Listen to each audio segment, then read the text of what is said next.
There are hundreds of distinct fighting styles in the world. They are practiced in every nation and by every people. Now, Jason Chambers, a mixed martial artist and professional fighter, and Bill Duff, a former pro football player and wrestler, are embarked on a mission to explore the history and techniques of these incredible martial arts. And at the end of each journey, one of these two warriors will face the ultimate test.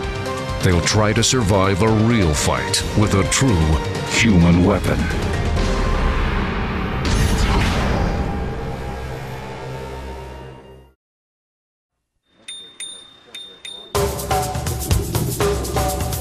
We were running out of time to prepare. Soon, one of us was going to have to face off against a karate champion in a real kumite.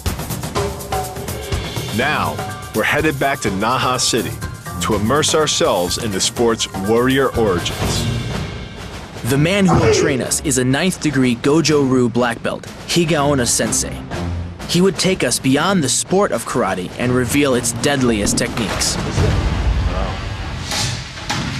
Sensei, may we join your dojo?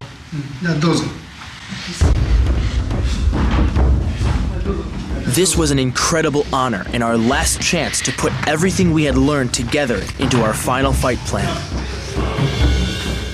Sensei began our training by working on our inside, a breathing exercise called Mokuso. The goal is to focus the mind before training. He explained that the balance of the hard external and the soft internal is essential to the practice of karate. Breathing is for your inside body condition. And then your body has balance. If you have too much power outside and you forget about the inside, you're still weak.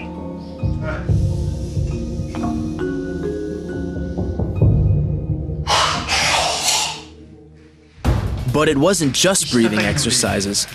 So this is the training with the rock. When it came to physical training, Sensei liked to kick it old school. And we mean old school. They were bringing a boulder out into the middle of the floor. Sink. When America was still just a British colony, karate fighters were here, toughening their hands on rocks, just like these. In every village there was a rock for training with. And then back of the hand. From the look of it, it may have even been this rock.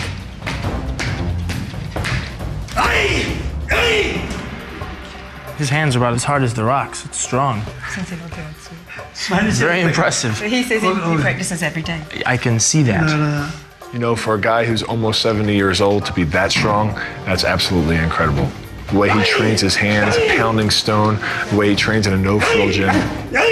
This guy is like the Rocky of Okinawa.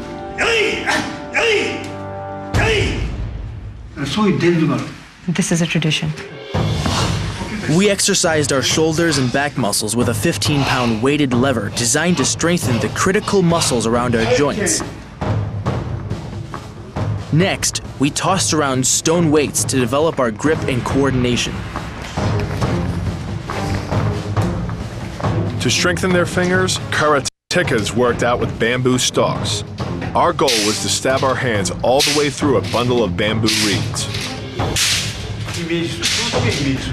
Really hurts the fingers. Bill, give it a shot. It's harder than it looks. Basically, it's like running full speed through a forest. You're bound to hit something, and when you do, it hurts. You gotta keep your hands really tight. But like the iron body training, every part of Higaonna Sensei's training was designed to make us tougher, harder, ready to face our opponent. Oh, very good. The exercise pushed us to our physical limits, which is just what Sensei said it should do. So look, listen, sweat.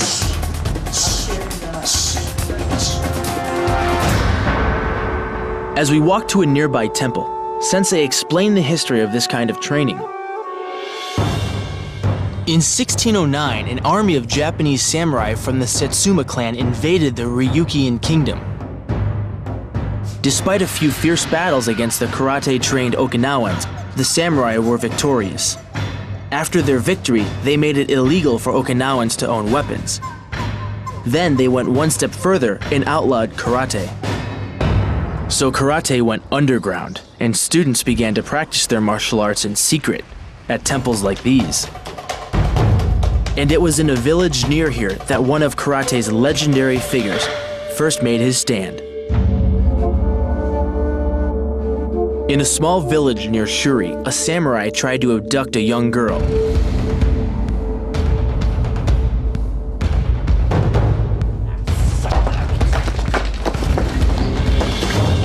A local warrior named Kosaku Matsumori saw the trouble and came to her rescue.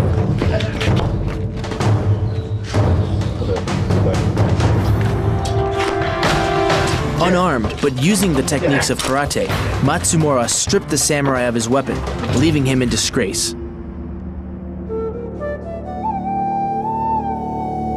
For his skill and bravery, Matsumura became the patron saint of karate. Same technique. Same technique. Then turn, then throw. The sensei's techniques were closely related to those of the Ryukyuans. Back then, they had to kill. And that's what he was going to teach us. This wasn't karate as a sport. This was karate as warfare and self-defense. The moves were dirty, brutal, and violent, designed to kill or maim. That's not nice. So what's happening is I'm blocking the kick and then bringing up a knee. At the same time, he doesn't want me to put it back down. He wants me to come back and trip behind the knee. Right here, bam, back trip. And place my knees inside of his and punch him in the crossers. This has really been able to put the roof on our karate house and give us a full interior and exterior, because we have our breathing and our interior and our, the inside of the house, and then we have all the exterior features too, the hard strikes, conditioning of the body. It gives us the full package going into a kumite fight. Our day of training complete, we finished with more meditation. We hoped to clear our minds and heal our bodies so we'd be ready to experience the pain all over again.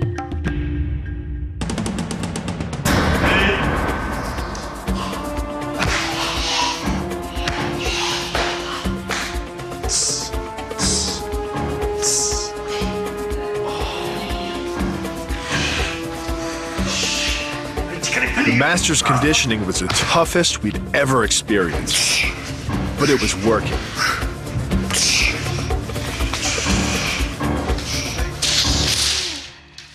Good.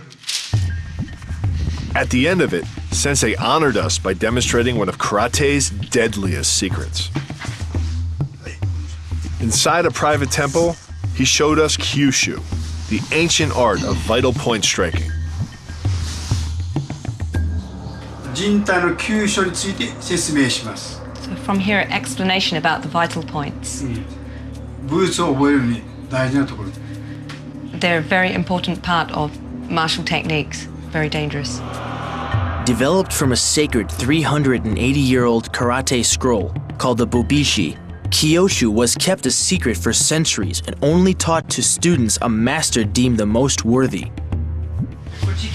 According to Sensei, Kyoshu is based on exploiting the same meridians used in acupuncture, attacking specific nerve clusters on the body to bring intense pain or even death.